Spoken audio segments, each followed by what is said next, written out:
Yuqori darajadagi miopiyada ko'pincha gavhar almashtirish amaliyoti bajariladi. Gavharni har xil turlari bor.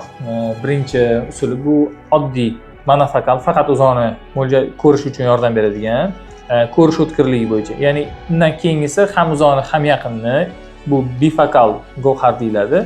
Hamda multifokal, ko'p rasstoyaniyani ko'rish uchun, ko'p masofalarni ko'rish uchun yordam beradigan.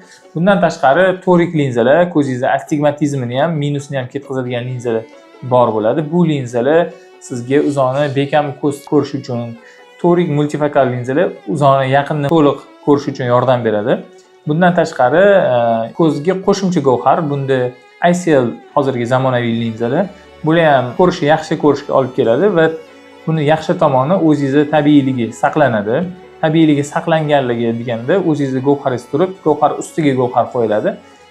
Kamchiligi bo'lsa, agarda noto'g'ri tanlanadigan bo'lsa, keyinchalik bu qo'shimcha gavharni olib, haligi tabiiy gavharni olib, undan oldingi aytib o'tgan uzoni yaqinni ko'radigan boshqa gavharlarni qo'yishga sabab bo'ladi. Agar noto'g'ri tanlansa, ko'z ichki bosimni oshirishi va buning natijasida ko'ruv nerviga ta'sir o'tkazishi mumkin. Qaysi gavhar qo'yilishidan qat'iy nazar, agarda siz mutaxassisni to'g'ri tanlasangiz, hamma usul sizga samarali xizmat ko'rsatadi. ICL gavharlarni ko'pincha shaxsan o'zim tavsiya qilmayman. Agar yoshi minusi o'zgarmayotgan bo'lsa, doimiy shu multifokal linzalardan to'rt parda holatga to'g'ri kelsa yoki monofokal linzalardan, to'rik linzalardan foydalangan yaxshi deb aytib o'taman. Lekin to'g'ri tanlangan ICL linzalar sizga 15-20 yilgacha yaxshi xizmat ko'rsatishi mumkin bo'ladi.